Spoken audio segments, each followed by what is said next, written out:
दोस्तों, दरअसल पिछले एपिसोड में हमने देखा कि जामियर अपनी बेटी ज़ाओ को एक मिशन पर भेजना चाहता था, जो कि यकीनन मिस लूली की मदद करना होगा ताकि वो अपने क्लैन को दोबारा से ऊंचाइयों तक लेकर जा सके। साथ ही दूसरी तरफ हम देखते हैं कि हंटिंग बैटल में यहाँ पर मुचेन और मिस लूली दोनों ने मिलकर एक स्पिरिट किंग बीस्ट को जान से मार डाला था, जो कि काफी जरा खतरनाक था। लेकिन उसे जान से मारने पर मुचेन को कई सारे स्पिरिट क्रिस्टल्स मिल चुके थे, जिसकी वजह से वो स्पिरिट क्रिस्टल रैंकिंग में टॉप 3 पर आ जाता है, यानी कि वो अब पेनल्टी हाल की 3 गार्डियंस को फाइट के लिए चैलेंज कर सकता है। जबकि 3 जनरल्स भी दूर से यहाँ पर मुचेन की एनर्जी को महसूस करते हुए कह रहे थे कि इस बार के चैंपियंस काफी ज्यादा इंटरेस्टिंग है। अब आगे तो नेक्स्ट एपिसोड की शुरुआत यहाँ मिस सूलिंगर से शुरू होती है, जिससे मालूम हो चुका था कि मुचेन स्पिरिट क्रिस्टल रैंकिंग में टॉप 3 में पहुंच चुका था। वो ये देखकर खुश होते हुए फौरन से अपनी बड़ी बहन सुजुआन के पास आती हुई कहती है कि सिस्टर आखिर अब आप कैसी हो, जिस पर मिस सुजुआन जवाब देते हुए कहती है कि अब मेरी इंजरीज बिल्कुल ठीक है। दूसरी तरफ मिस सूलिंगर उसे बताती है कि देखो अब आपको ज्यादा फिक्र करने की कोई जरूरत नहीं, क्योंकि मुचेन भी टॉप 3 में पहुंच चुका है। जो सुनकर तो मिस सुजुआन भी काफी खुश हो गई थी। उसे उम्मीद मिल चुकी थी कि अब मुचेन की मदद से हम लोग स्पिरिचुअल लाइट एम्पावरमेंट को हासिल कर सकते हैं, जिस पर मिस सूलिंगर भी कहने लगी कि हाँ ये बहुत अच्छा हो जाएगा अगर मुचेन और बाकी दोनों ने मिलकर यहाँ पेनल्टी हाल के 3 जनरल्स को हरा दिया। साथ ही हम देखते हैं कि बाकी के डिसाइपल्स को भी इस बारे में मालूम हो चुका था कि मुचेन ने 3rd पोजीशन हासिल कर ली है, जिसका मतलब कि वो फाइनल राउंड के लिए क्वालिफाइड था, और वो ये जानकर काफी जरा खुश दिखाई दे रहे थे। सब लोग इसी बारे में बात कर रहे हैं, जबकि मिस रैन भी यहाँ पर ब्रदर कैंगशेन को याद करते हुए कह रही थी कि बेस्ट ऑफ लक। इसके बाद सीन शिफ्ट होकर वापस से उसी केव में आ जाता है, जहाँ पर मुचेन और मिस लूली ने मिलकर एक स्पिरिट किंग बीस्ट को जान से मारा था, जहाँ पर ब्रदर कैंगशेन मुचेन के पास आकर सबसे पहले तो उसे कांग्रेचुलेशन बोलता है, क्योंकि मुचेन ने स्पिरिट किंग बीस्ट को जान से मारकर पेनल्टी हाल के 3 जनरल्स के साथ फाइट करने के लिए खुद को क्वालिफाई कर लिया था। तभी अचानक वहाँ पर मुझे ली ज़ुआनटोंग यहाँ पर मुचेन से कहता है, लेकिन मुझे तुमसे कुछ बात करनी है, वो भी अकेले में, सिर्फ तुम दोनों से, तो चलो मेरे साथ आओ। जो सुनकर ब्रदर कैंगशेन और मुचेन उसके पीछे बाहर की तरफ चले गए थे। जहाँ बाहर आने के बाद ब्रदर कैंगशेन मुचेन को बता रहा था कि मुचेन बेशक तुम फाइनल राउंड के लिए क्वालिफाई तो कर चुके हो और तुम्हारा मुकाबला पेनल्टी हाल के 3 जनरल्स के साथ होगा, लेकिन तुम्हें मालूम होना चाहिए कि वो तीनों नॉर्थर्न हेवन स्पिरिचुअल एकेडमी के लाइट वॉरियर्स है। जो बोलते हुए वो उनका इंट्रोडक्शन करवाते हुए सबसे पहले ब्रदर गुट यानियन के बारे में बताता है, जो कि फर्स्ट जनरल था और वो हेवनली कंप्लीटेशन स्टेज के अर्ली लेवल का कल्टीवेटर है। लेकिन पूरे के पूरे नॉर्थर्न हेवन स्पिरिचुअल एकेडमी में गुट यानियन को एक बैटल मैनियक के नाम से जाना जाता है, यानी कि उसे लड़ना काफी सारा पसंद था। उसके पास हेवनली फ्लेम डिवाइन आर्ट है, जो टेक्निक उसे काफी सारा खतरनाक बना देती है। इसके बाद वो सेकंड जनरल के बारे में बताने लगा, जिसका नाम है ब्रदर किंग शेंग, जिसके पास ग्रेट 1000 वर्ड की एक बहुत ही सारा rare invincible divine art technique है। वो भी हेवनली कंप्लीटेशन के अर्ली स्टेज का कल्टीवेटर था, लेकिन आज तक हिस्ट्री में कोई भी उसके सेम लेवल का कल्टीवेटर उसे नहीं हरा पाया। और आखिर में आता है इन दोनों से भी ज्यादा ताकतवर सीनियर लिन सेंग, जो कि हेवनली कंप्लीटेशन के मिड स्टेज का कल्टीवेटर है, और एक टाइम पर वो हेवनली रैंकिंग लिस्ट का नंबर 1 जीनियस हुआ करता था। ये सब बताने के बाद ब्रदर कैंगशेन ली ज़ुआनटोंग की तरफ देखते हुए मुचेन को कहता है कि हम दोनों मिलकर भी बहुत ही मुश्किल के साथ शायद इन तीनों का मुकाबला कर पाए, लेकिन जहाँ तक तुम्हारी बात है, तुम्हारा कल्टीवेशन हम दोनों से काफी जरा लो है, इसलिए तुम तो उनके सामने टिक नहीं पाओगे। वैसे नॉर्मल सिचुएशन में हम बिल्कुल भी कोई ऑब्जेक्शन ना करते, लेकिन तुम जानते हो कि इस बार का स्पिरिचुअल लाइट एम्पावरमेंट हासिल करना हमारी एकेडमी के लिए बहुत ही ज्यादा इंपॉर्टेंट है, क्योंकि जल्दी स्पिरिचुअल एकेडमी कंपटीशन आने वाला है और उसमें हमारी एकेडमी को अच्छा परफॉर्म करना होगा, जिसके लिए हमारे डिसाइपल्स को ताकतवर होना जरूरी है। ये सारी बातें सुनकर मुचेन जवाब देते हुए कहता है कि सीनियर ब्रदर कैंगशेन आप बिल्कुल फिक्र ना करें, मैं अपनी पूरी जान लगा दूंगा। लेकिन ब्रदर ली ज़ुआनटोंग को मुचेन पर भरोसा नहीं था। वो कहता है कि इस वक्त हम पर काफी प्रेशर है, मुझे लगता है कि तुम्हें अपनी ये पोजीशन सुजुआन को दे देनी चाहिए, क्योंकि तुम अभी भी एक फ्रेशमैन हो, तुम्हारी कल्टीवेशन काफी जरा कम है, और इस तरह अपनी पोजीशन को अपनी मर्जी से छोड़ना कोई बेइज्जती वाली बात नहीं। जो सुनकर तो दूसरी तरफ मुचेन मना करते हुए कहता है कि ब्रदर याओ एक गद्दार था, जिसे जी ज़ुआन ने यहाँ पर भेजा था ताकि वो मुझे जान से मरवा सके, क्योंकि जी ज़ुआन और मेरे दरमियान स्पिरिचुअल रोड में दुश्मनी आ चुकी थी। मैं स्पिरिचुअल एकेडमी कंपटीशन में उसका इंतजार करूंगा ताकि मैं उसके साथ अपना सारा हिसाब चुकता कर सकूं, इसलिए मुझे माफ कर देना, लेकिन इस फाइनल बैटल को मैं अपनी पूरी जान लगाकर लड़ूंगा अपने लिए और इस एकेडमी के लिए। ब्रदर कैंगशेन भी मुचेन से एग्री करता था, इसलिए वो ली ज़ुआनटोंग को समझाते हुए कहता है कि मुचेन ने ऑलरेडी काफी अच्छा परफॉर्म किया ब्रदर याओ को हराने में और स्पिरिट किंग बीस्ट को हराने में, इसलिए मुझे लगता है कि हमें मुचेन को मौका देना चाहिए, जिस पर ली ज़ुआनटोंग के पास भी कहने के लिए कोई जवाब नहीं रहता।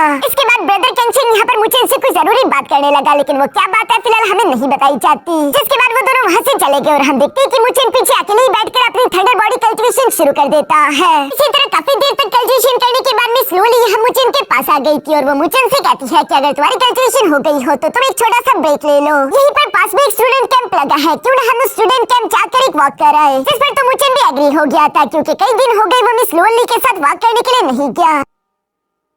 और ये दोनों इसी तरह चलते चलते उस कैंप में आ जाते हैं, जहाँ पर हम देखते हैं कि कई सारे स्टूडेंट्स ने स्टॉल्स लगाए हुए थे ताकि उन्हें स्पिरिट क्रिस्टल्स मिल सके। यानी कि ये बिल्कुल सिंपल ट्रेड है, आप स्पिरिट क्रिस्टल या फिर स्पिरिट वैल्यू पॉइंट्स का इस्तेमाल करते हुए यहाँ की चीजें खरीद सकते हो। इससे दोनों ही पार्टीज को फायदा होगा। जब तक फाइनल राउंड शुरू नहीं हो जाता तब तक वैसे भी इन लोगों के पास टाइम है। हम देखते हैं कि मिस लूली और मुचेन भी यहाँ पर आ चुके थे, जहाँ पर मिस लूली मुचेन से कह रही थी कि मैं जानती हूँ कि तुम्हारे कंधों पर इस वक्त एक बहुत बड़ी जिम्मेदारी है और मैं जानती हूँ कि तुम्हारे लिए स्पिरिचुअल लाइट एम्पावरमेंट हासिल करना भी काफी जरूरी है, क्योंकि तुमने स्पिरिचुअल रोड के एम्पावरमेंट को भी मिस कर दिया था। मैं तुम्हारे कामयाब होने के लिए दुआ करूंगी। यहाँ पर जब ये दोनों इसी तरह की बातें कर रहे थे तभी अचानक वहाँ के बाकी के डिसाइपल्स की नजर भी मुचेन पर पड़ गई, क्योंकि इस वक्त यहाँ पर एक सेलिब्रिटी की तरह था, क्योंकि सब लोगों की उम्मीदें मुचेन से ही लगी हुई है। अगर मुचेन और बाकी के दो वॉरियर्स ने मिलकर 3 चैनल्स को हरा दिया तभी इनको स्पिरिचुअल लाइट एम्पावरमेंट मिलेगी, वरना इन सब स्टूडेंट्स की मेहनत जाया हो जाएगी। कोई भी खाली हाथ नहीं जाना चाहता था, इसलिए मुचेन उनसे कहता है कि तुम लोग फिक्र मत करो, मैं इस फाइनल राउंड को जीतने के लिए अपनी पूरी चाल लगा दूंगा। ये सब कहते हुए वापस से मिस लूली के पास भी आकर उससे कहता है कि हाँ मैं जानता हूँ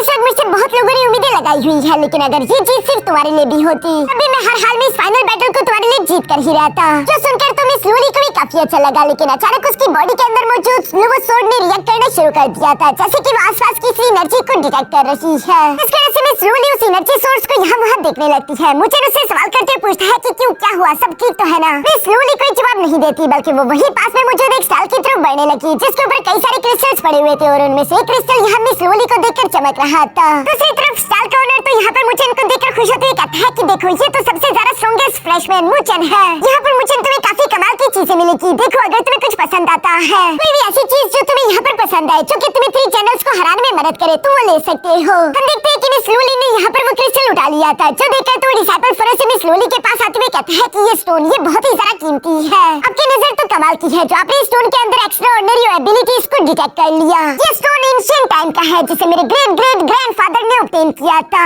असल में वो ये सारी बातें बस सिर्फ अपने से कह रहा है ताकि वो स्टोन की कीमत ज्यादा से ज्यादा लगा सके। मुचेन भी जानता रहा कि वो ये सब क्यों कर रहा है, इसलिए उससे सवाल करके पूछता है कि अच्छा ये बताओ कि स्टोन की कीमत क्या है, क्योंकि उस डिसाइपल ने देख लिया था कि मिस लूली मुचेन की गर्लफ्रेंड है, तो उसे लग रहा था कि इसके पास तो बहुत सारे स्पिरिट वैल्यू पॉइंट्स होंगे, इसलिए वो बहुत बड़ी कीमत लगाते हुए कहता है कि इसकी सिर्फ 2 मिलियन वैल्यू पॉइंट्स। मुचेन तो 2 मिलियन वैल्यू पॉइंट्स का सुनते ही मिस लूली से कहता है कि चलो हम कहीं और जाकर देखते हैं, और ये कहती वो लिवली को लेकर वहाँ से जाने लगा। जिस तरह से जाता हुआ देखकर वो डिसाइपल फुर से अपने रेट को बदलते हुए कहता है कि अच्छा 1 मिलियन वैल्यू पॉइंट्स दे दो, अच्छा आधा मिलियन वैल्यू पॉइंट्स दे दो, अच्छा 2 लाख वैल्यू पॉइंट्स दे दो, प्लीज ये मेरी आखिरी वैल्यू है, मैं इससे ज्यादा नीचे नहीं जा सकता। और ये कहते उसे मुचेन के पैर पकड़ लिए थे, पर ये कीमत अभी भी काफी ज्यादा थी। वहाँ पर मुझे जितने भी डिसाइपल्स थे वो उसे डांटते हुए कह रहे थे कि ये तुम क्या कर रहे हो, ये तो तुमने दिन दिहाड़े लूट मचा रखी है, तुम्हें तो शर्म आनी चाहिए, तुम मुचेन से इतनी ज्यादा कीमत कैसे ले सकते हो। मगर दूसरी तरफ हम देखते हैं कि मुचेन इसके लिए एग्री हो चुका था। बेशक ये स्टोन अभी भी काफी ज्यादा महंगा है, एटलीस्ट सब लोगों को तो यही लग रहा था, हालांकि ये स्टोन बहुत ही ज्यादा कीमती था, पर फिर भी मुचेन इसे मिस लूली के लिए खरीद लेता है। इसके बाद नेक्स्ट सीन में हम देखते हैं कि मिस लूली और मुचेन दोनों अकेले एक खूबसूरत जगह पर आ चुके थे,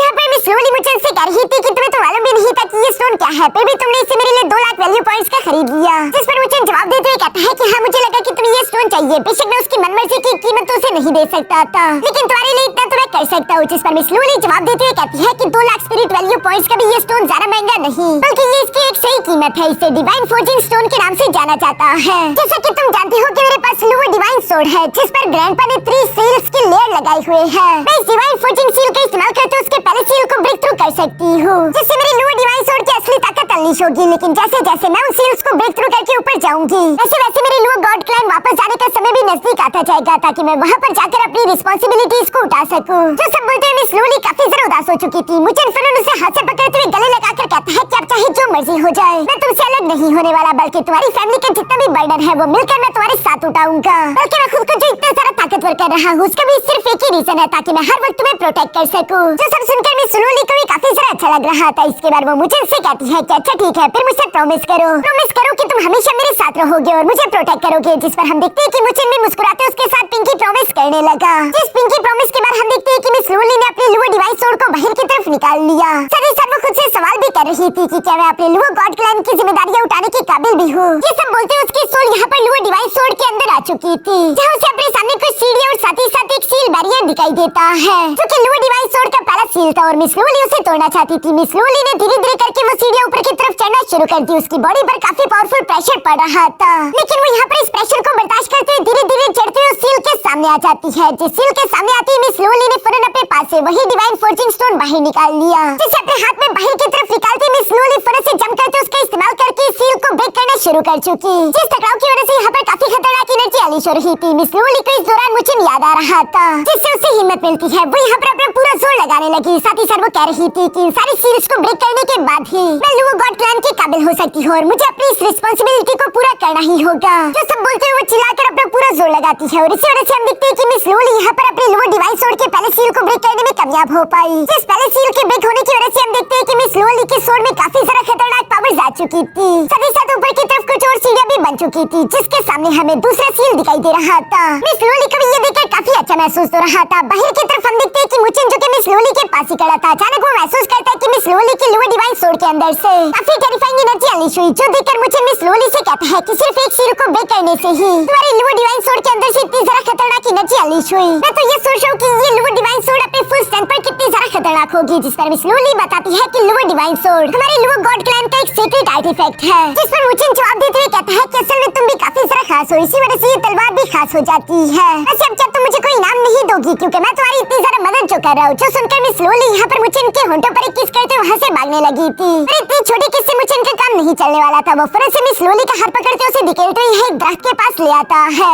जहाँ पर ये दोनों ही मदहोश हो चुके थे। मुचिन और मिस लूली दोनों ही धीरे धीरे से अपनी आंखें बंद करने लगे। साथ ही मुचिन ने अपने हाथ से यहाँ मिस लूली की कमर को पकड़कर अपनी तरफ खींच लिया था, जो सीन बहुत ही ज्यादा रोमांटिक हो जाता है और ये दोनों एक दूसरे को किस करने लगे। इसी तरह ये रात काफी अच्छी गुजर जाती है। नेक्स्ट डे हम देखते हैं कि इस बैटल हंटिंग कंपटीशन का फाइनल राउंड होने वाला था, जिसे देखने के लिए सब लोग ही एक्साइटेड है। हम देखते हैं कि 3 जनरल्स के सामने ये तीनों आकर खड़े हो चुके थे, जहाँ सीनियर लिनसेंग तो यहाँ पर कैंगशेन को देखते हुए कह रहा था कि कैंगशेन तुमसे मिले काफी अरसा हो गया। जिस पर ब्रदर कैंगशेन जवाब देते हुए कहता है कि आपने बिल्कुल सही कहा, हम लोग पास में कई बार लड़ चुके हैं, लेकिन हर बार वो फाइट ड्रा ही होती रही। अगर आपने अपनी मर्जी से हेवनली रैंकिंग को छोड़ा ना होता ताकि आप पेनल्टी हॉल को ज्वाइन कर सको, तो कभी भी मैं शायद हेवनली रैंकिंग लिस्ट के नंबर 1 पर ना पाता। जिस पर ब्रदर लिनसेंग मुस्कुराते हुए कहता है फिर मुझे आज के दिन दिखा दो कि तुमने खुद को कितना इंप्रूव किया है।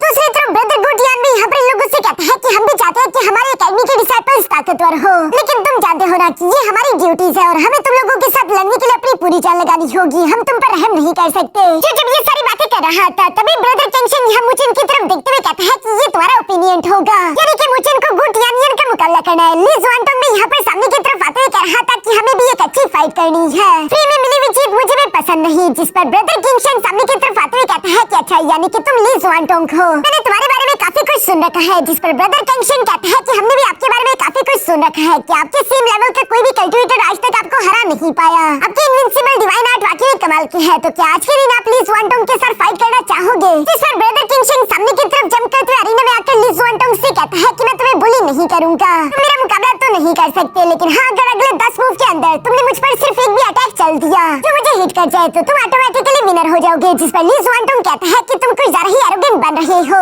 ये कहते हुए अपनी तलवार निकालकर ब्रदर कैंगशेन से कहता है कि मुझे अपने असली स्किल्स दिखाओ, लेकिन ब्रदर कैंगशेन तो अभी भी उसकी टांग खींच रहा था, जहाँ उससे कह रहा था कि तुम मुझ पर आखिर स्ट्राइक क्यों नहीं कर रहे, कहीं ऐसा तो नहीं कि तुम्हें डर लग रहा है। जिस पर ली ज़ुआनटोंग अपनी तलवार को लेकर आगे की तरफ बढ़ते हुए ब्रदर कैंगशेन पर हमला करने की कोशिश करता है, लेकिन ब्रदर कैंगशेन तो क्लोज में डिवाइड होते हुए उसके अटैक्स को आसानी के साथ ब्लॉक कर रहा था। इस तरह से टोटल 3 अटैक हो चुके थे, लेकिन कोई भी अटैक ब्रदर कैंगशेन को हिट नहीं करा। इसलिए वो ली ज़ुआनटोंग से कहने लगा कि तुम्हारे पास बस सिर्फ 7 स्ट्राइक्स बचे हैं। ये सुनकर ली ज़ुआनटोंग ब्रदर कैंगशेन से कहने लगा फिर तो मुझे ऑल आउट जाना होगा, क्या तुम मुझे रोक भी पाओगे? इस पर ब्रदर कैंगशेन भी फ्लेक्स करते हुए कहता है कि चाहे जो मर्जी हो जाए तुम इसे जीत तो नहीं सकते। ये कहते वो फिर अपने फ्लूट को बाहर की तरफ निकालते उसे बचाने लगा, क्योंकि उसकी इनविंसिबल डिवाइन आर्ट टेक्निक थी। हम देखते हैं कि उसकी फ्लूट की आवाज चारों तरफ फैलने लगी। ली ज़ुआनटोंग भी उसके हद में आ चुका था, जिस तरह से तो ली ज़ुआनटोंग का सर चकराने लगा था। उसे अजीब अजीब तरह के इल्यूशंस दिखाई दे रहे थे। उसे लग रहा था जैसे कि वो एक अजीब सी दुनिया में गिर चुका हो। बाहर की तरफ ब्रदर कैंगशेन को भी फिक्र हो रही थी। वो मुचिन से कहने लगा कि ये 10 स्ट्राइक में हराने वाला काम, इस रूल से तो ब्रदर कैंगशेन को ही ज्यादा फायदा हो रहा है, क्योंकि वो अपने ओपिनियन को खुद के एंडलेस इल्यूशन के अंदर फंसा लेता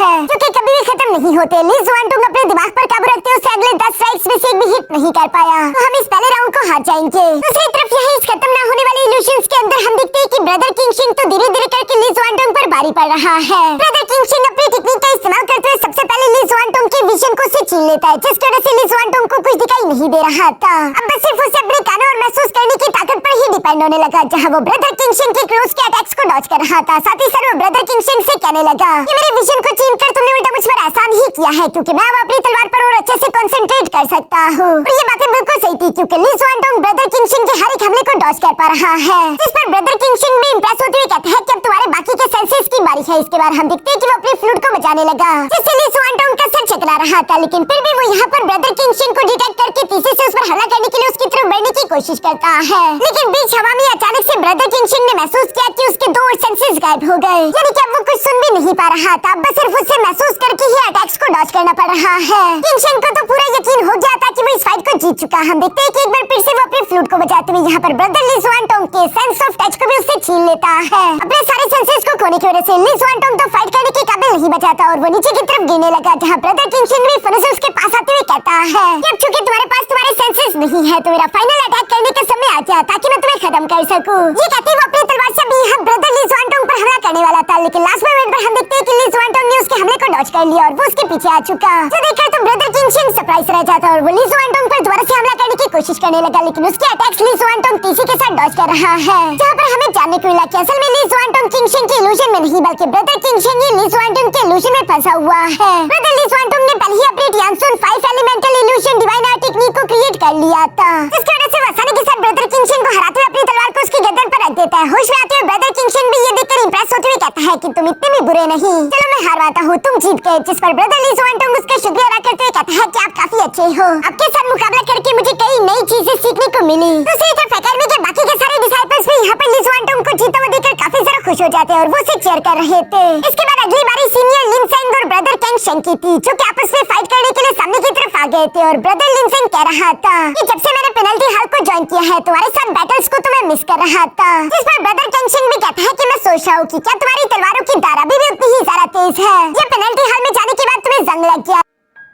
जिस पर लिनसेंग फौरन से अपनी तलवारों को बाहर की तरफ निकालते हुए कहता है क्या कर खुद ट्राई कर लो। वैसे तुम्हारा स्पीयर कहाँ पर है, दिखाई नहीं दे रहा। जो सुनकर ब्रदर कैंग शेंग काफी कूल तरीके से अपना हाथ हवा में उठाता है, जिसके साथ ही हम देखते हैं कि उसका स्पीयर काफी तेजी के साथ मूव करते हुए फौरन से ब्रदर कैंग शेंग के हाथ में आ गया और यहाँ इसी के साथ इन दोनों के दरमियान फाइट शुरू हो गई, जहाँ ये दोनों ही अपने वेपन्स का इस्तेमाल करते हुए काफी ज्यादा फास्ट क्लोज कॉम्बैट कर रहे थे। जहाँ ब्रदर लिनसेंग कैंग शेंग से कह रहा था कि तुम्हारी स्पीड तो काफी इंप्रेसिव है, लेकिन तुम्हारी ताकत थोड़ी कम दिखाई दे रही है। ये कहते हुए एक पावरफुल स्लैश अटैक के साथ उसे हिट करते हुए पीछे की तरफ चट्टानों पर दे मारता है। दूसरी तरफ मुचेन भी ये सब देखते हुए कह रहा था कि ये दोनों ही नॉर्थर्न हेवन स्पिरिचुअल एकेडमी के सबसे ज्यादा स्ट्रॉन्गेस्ट वॉरियर हैं। इन दोनों से मैंने इसी तरह की फाइट की उम्मीद की थी। जबकि लिनसेंग तो यहाँ पर ब्रदर कैंग शेंग को हिट करने के बाद कह रहा था कि चलो भी अब हार मत जाना, इतनी आसानी के साथ अगर मैं जीत गया तो मुझे मजा नहीं आएगा। जिसके साथ ही हम देखते हैं कि ब्रदर कैंग शेंग दुए से बाहर की तरफ आते हुए कहता है कि अभी तक मैं हारा नहीं हूँ और न मैं हारूंगा, क्योंकि मेरे लिए ये बैटल जीतना काफी जरूरी है। इसके बाद हम देखते हैं कि एक बार फिर से इन दोनों के दरमियान काफी खतरनाक बैटल होना शुरू हो गई, जहाँ इस बार फाइट के दौरान हम देखते हैं कि ब्रदर कैंग शेंग लिनसेंग पर भारी पड़ने लगा और वो अपने एक पावरफुल फिस्ट टेक्निक का इस्तेमाल करते हुए लिनसेंग को हिट करके पीछे की तरफ धकेल देता है।